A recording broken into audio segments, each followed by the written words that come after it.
Hello সুপ্রিয় viewers, এখন আমরা ইকো পার্কের ভিতরে ঢুকে গেলাম। আমাদের টঙ্গীতে খুব মনোরম পরিবেশে একটি পার্ক।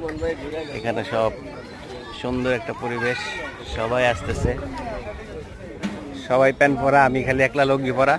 সমস্যা নাই, এলাকার মধ্যে, এলাকার ভিতরে লুঙ্গি আর প্যান্ট এটা নাই।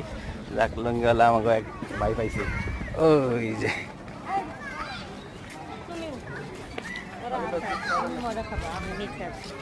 আমি তোমার সময়